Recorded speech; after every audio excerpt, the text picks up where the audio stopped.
Good morning, good afternoon, or good evening. One of the things about faith is its communal nature. Faith is not about me and God alone. It's about us and God. And Christianity and Catholicism in particular, I think, has this so right. The importance of community is something that you can't miss if you're a Catholic.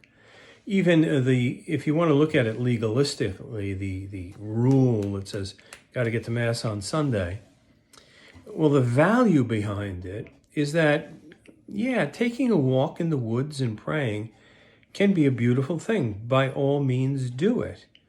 But we are a community, and we need each other, and our faith is enhanced by each other.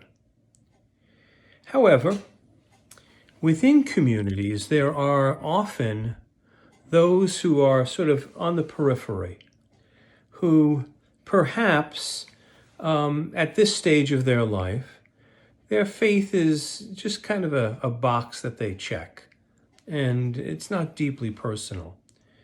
And then there are those who have gone more deeply, so that their identity is wrapped up in their relationship with God and in the living out of their faith.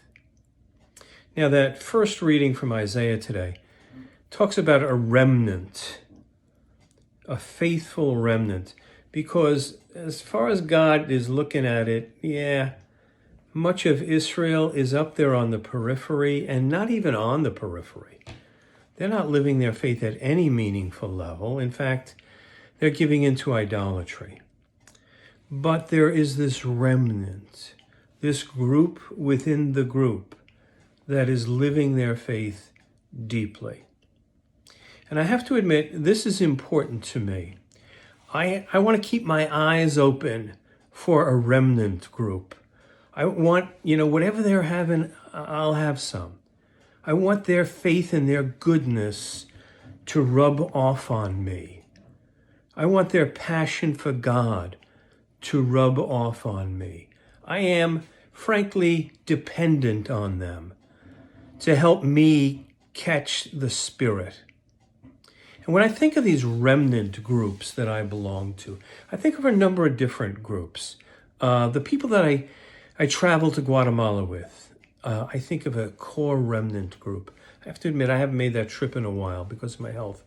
But Rosa and Jack and Lenny and Diane, they're this core group. Father Tom, of course, who was our leader. I'll have what they're having. Their faith enriches me, draws me into the Spirit. Over at St. Pat's for years, I always thought of as a remnant group, a group that took their faith very seriously and wanted to live it out. Part of me getting teenagers involved in that was I wanted them to see what a remnant group looks like. And I also wanted them to live out their faith more deeply. Emmaus, you're a remnant group. And especially what I love about the Emmaus group as a remnant group is your incredible diversity. In so many different ways. None of you fit into the same, square or round hole. You're all your own unique selves.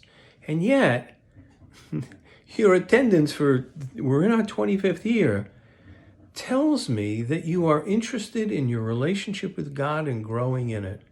And it's a privilege and a pleasure for me to be connected to you. And again, a remnant group helps us all grow deeper.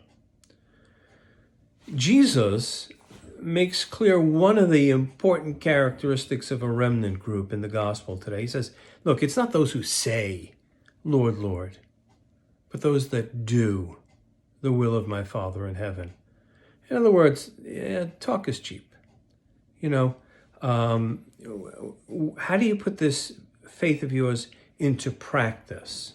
And the practice part of it, can be very ordinary. It can be seen in just ordinary relationships that you have with friends and families and neighbors and people in St. Pat's. Or it could be beyond ordinary. It can show up in deep commitments that you have.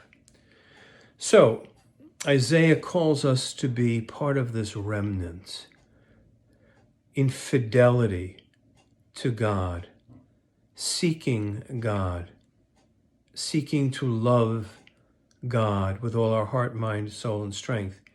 And then, as Jesus makes the point, to love our neighbor as ourselves. Peace.